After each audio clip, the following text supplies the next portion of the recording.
Olá pessoal, tudo bem? Nessa semana então nós vamos ver o conteúdo de progressão geométrica. Bom, a progressão geométrica ela tem algumas coisas em comum com a progressão aritmética, certo? A lógica é um pouquinho diferente, tá? Mas a base de conhecimento ela é bem similar, tá, gente? Vamos dar uma olhadinha então na definição. Uma PG é uma sequência numérica em que cada termo, a partir do segundo, é igual ao produto do termo anterior por uma constante real que, isso significa o quê? Que eu multiplico o meu termo anterior por uma constante real que a gente chama de razão. Opa, esse termo a gente já conhece lá da progressão aritmética, né? Então, eu pego um termo, multiplico pela razão e tenho um segundo termo. Esse segundo termo eu multiplico pela razão novamente e vou ter o terceiro termo, e assim sucessivamente, tá certo, gente? Então, aqui, o A é o termo da PG, o A1, por exemplo, é o primeiro termo da PG, assim como o A2 vai ser o segundo, o A3 o terceiro, o A10 o décimo e assim por diante, certo? E a razão, gente, que antes na PA era R, agora a nossa razão aqui na PG vai ser representada pela letra Q, tá certo, gente? Então, vamos dar uma olhada no exemplo aqui. Eu tenho essa sequência, 25, 50, 100, 200, 400. O que acontece, gente? Eu tenho um número que está multiplicando 25 para dar 50. Eu tenho um número que multiplica 50 que vai dar 100. Eu tenho um número que multiplica 100 para 200 e assim por diante. Como é que eu faço para descobrir ele? Eu vou pegar o segundo termo, isso é, eu vou começar a partir do segundo termo, porque o primeiro, 25 aqui, não tem um termo anterior a ele, certo? Como ele é o primeiro termo, então eu tenho que fazer o quê? Eu tenho que pegar um outro termo que seja o adiante dele, o segundo. Então, eu vou pegar um termo, do qual eu tenho o anterior, que é o 25, né? Vou pegar o segundo termo e vou dividir pelo primeiro. Porque aqui, como eu estou multiplicando, aqui para achar a razão, eu faço o quê? A simples divisão. Então, 50 por 25 é 2. Se eu pegar 200, dividir pelo termo anterior, 200 por 100 não dá 2 também? Dá. Se eu fizer 100 dividido por 50, dá 2. Se eu fizer 400 dividido por 200, dá 2. Então, assim que a gente acha a razão da PG, tá? É bem simples. Vamos dar uma olhada nesse outro exemplo. Eu tenho um número que multiplica menos 13 e dá menos 15. Eu tenho esse mesmo número que multiplica menos 15 e dá menos 75 e assim sucessivamente. O que eu vou pegar? Posso pegar o menos 15 e dividir por menos 3 para achar a razão. Menos 15 por menos 3, menos com menos dá mais, 15 por 3 dá 5. Então, eu tenho aqui a razão da PG é 5. Então, o 5 que multiplica o menos 3 dá menos 15, que multiplica o 5 que multiplica o menos 15 dá menos 75, multiplicado por 5 dá 375 e assim por diante, tá certo, gente? Só que na PG nós temos algumas características, tá? Nós vamos prestar atenção agora. Primeiro, a PG pode ser características e classificações. Então, a primeira classificação é a PG pode ser crescente. O que significa? Que cada termo vai ser maior do que o seu antecedente, que seu antecessor. Então, o 12 não é maior que 4? É. O 36 não é maior que 12? Sim. O 108 não é maior que o 36? Sim. Então, cada termo vai ser maior que seu antecedente, certo? Então, aqui nós temos uma PG crescente, certo?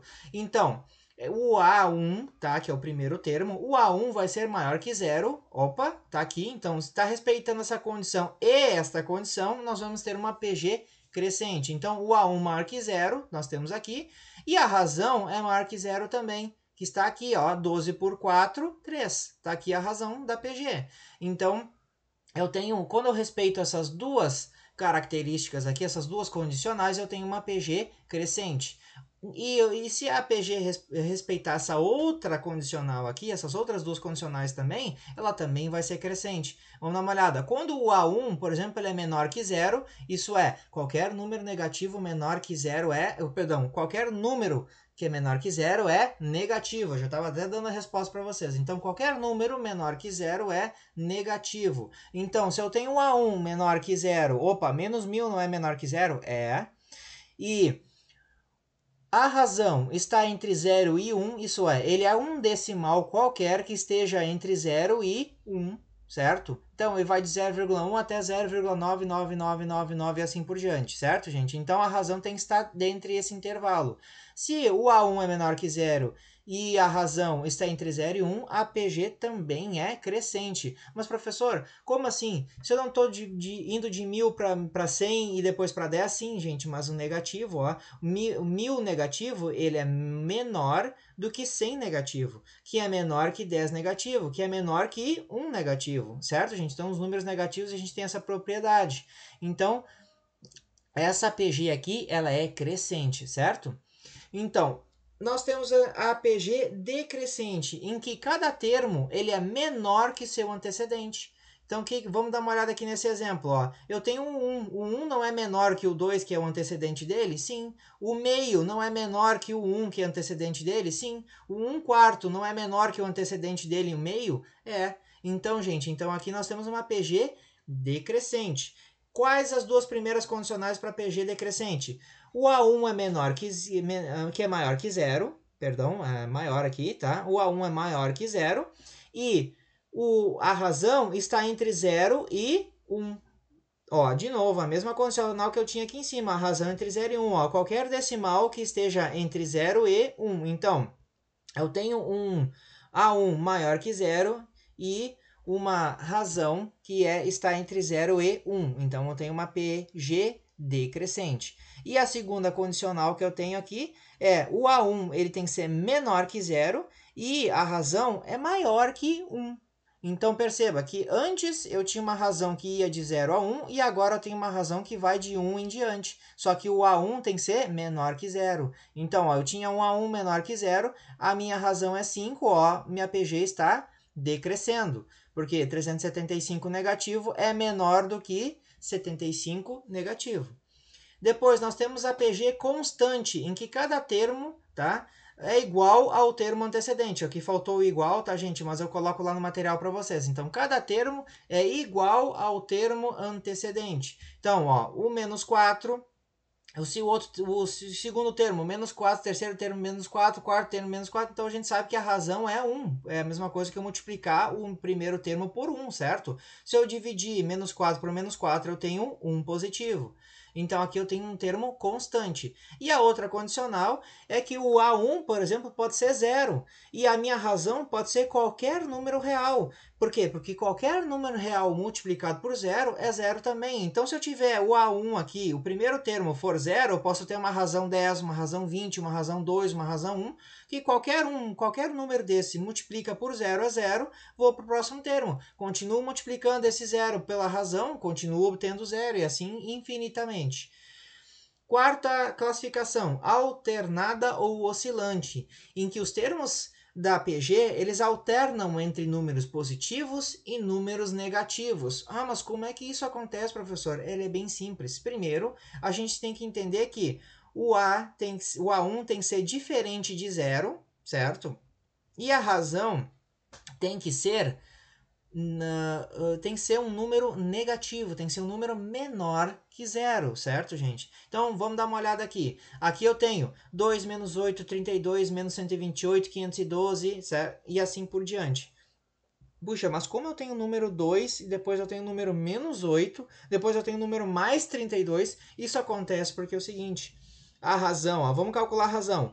Menos 8 dividido por 2 positivo não dá menos 4? Dá, certo? Então já achamos a razão. Agora, eu vou fazer 2 vezes menos 4 não dá menos 8? Dá. Menos 8 vezes menos 4, menos 8 vezes menos 4 não dá mais 32 porque tem menos multiplicando menos? Sim, então a gente tem um número positivo aqui que é diferente do número negativo anterior.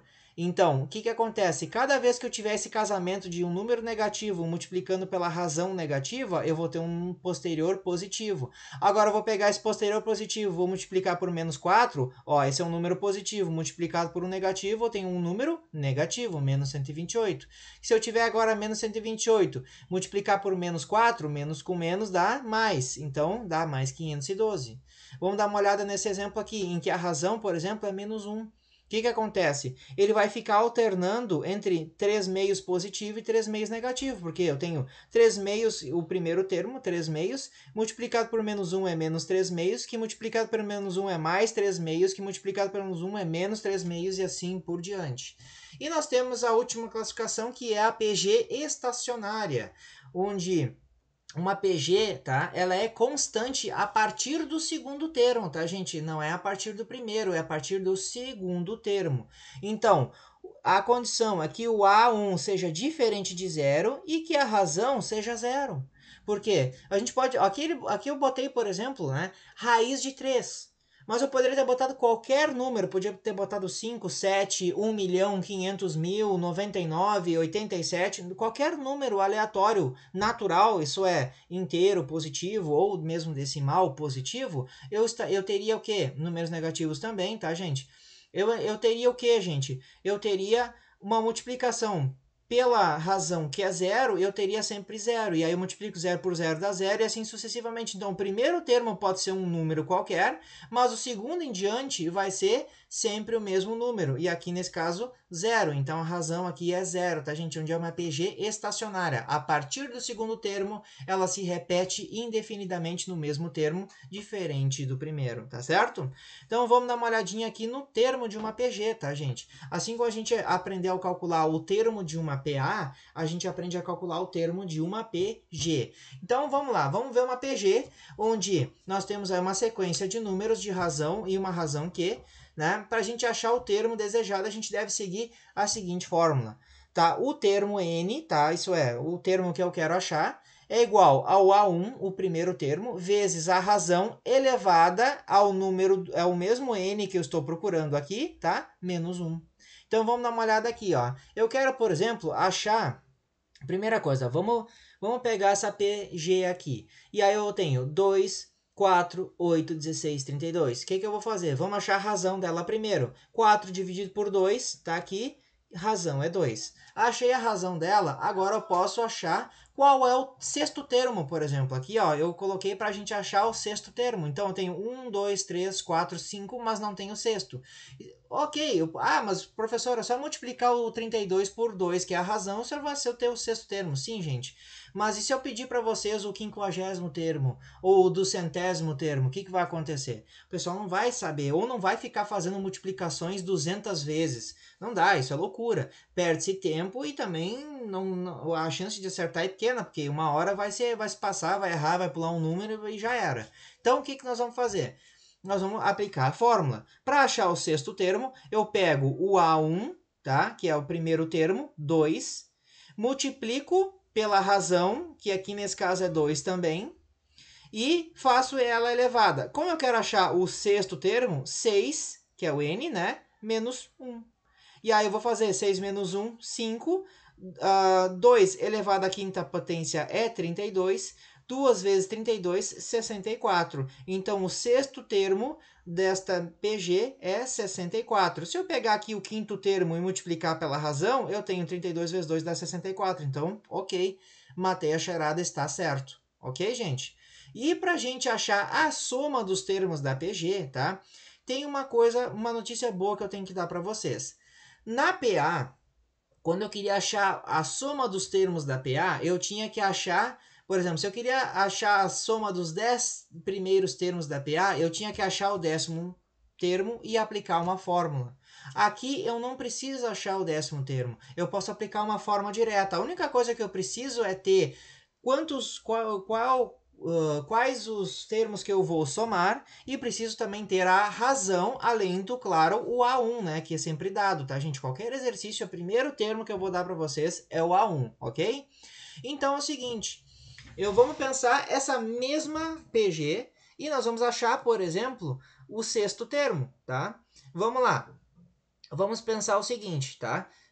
Perdão, achar o sexto termo não, achar a soma dos 6 primeiros termos, tá? Então vamos lá, primeira coisa, 2, 4, 8, 16, 32. O que eu vou fazer? Eu vou achar a razão, pegar o 4, dividir por 2, 4 por 2, eu tenho 2 aqui, ok. E agora eu vou aplicar esta fórmula aqui, tá? Que é a mesma que está aqui em cima, tá, gente? O que é? É a soma dos termos, tá?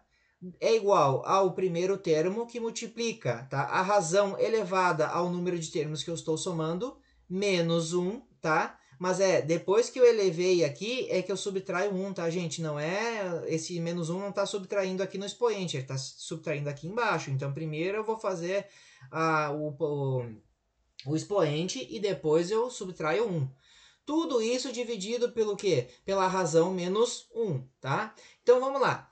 Se eu quero achar a soma dos 6 primeiros termos, o que eu vou fazer? Vou pegar o A1. O que é o A1? É 2. Joguei o 2 aqui, certo? Depois, qual é a razão? É o quê? O 2. Boto a razão aqui. O N, se eu pedir os 6 primeiros termos, então vai ser 6, tá? Menos 1 dividido pelo Q, que é a razão que é 2, tá aqui, menos 1, que é da fórmula, tá? 2 elevado a sexta é 64. 64 menos 1, 63. 2 vezes 63, 126. Aí embaixo, professor, é 2 menos 1 é 1, qualquer número dividido por 1 é ele mesmo, certo, gente? Então aqui eu fiz 2 vezes 63 e já eliminei esse menos 1 aqui. Então, se eu pegar 2 mais 4 mais 8 mais 16 mais 32 e mais o 64, tá? Que eu tenho aqui, que é o sexto termo, tá? Mas aqui eu nem achei o sexto termo. Vocês percebam que eu não fiz o cálculo para achar qual era o valor do sexto termo. Na PA eu precisava fazer isso para saber. Na PG eu não preciso mais. Então o que eu faço? A PG então eu já peguei e já deixei aqui, tá? O valor aqui, tá? Dos 6 primeiros termos, já deixei ele oculto de propósito, porque sabendo que a gente não pode somar ele simplesmente aqui. Eu preciso fazer pela fórmula, tá certo, gente? Então, nessa semana era isso, tá? Vou passar os exercícios para vocês. Vocês acredito que vocês vão ter bastante facilidade para resolver, porque esse conteúdo era um conteúdo bem acessível, bem simples, bem legal, tá? Se vocês tiverem dúvida, entre em contato comigo via Classroom, tá? Pode ser comentário particular, ou vocês podem também entrar em contato comigo via e-mail, tá, gente? Eu peço para vocês que os colegas que não estão realizando as atividades, tá, gente? Atentem, chamem eles lá no grupo de WhatsApp e peçam para eles, pessoal, vamos fazer os exercícios, não vamos deixar tudo para fazer na última hora, porque o pessoal que não fizer as atividades vai reprovar. O pessoal tá achando que não vai reprovar esse ano, mas vai, tá, gente? Então, assim, quem não fez as atividades, não teve um bom desempenho, não basta fazer as atividades, tem que ter um bom desempenho também, tá, gente? Pessoal, vocês estão tendo todas as chances do mundo, não percam a oportunidade. Se tiverem dúvida, façam as atividades. Se tiverem dúvida, entre em contato comigo via Classroom ou via e-mail. Sempre lembrando de colocar o nome, a turma, a disciplina, a atividade e a questão da atividade que tem dúvida, que eu esclareço para vocês, tá certo? Por hoje era só. Até a próxima. Um abraço.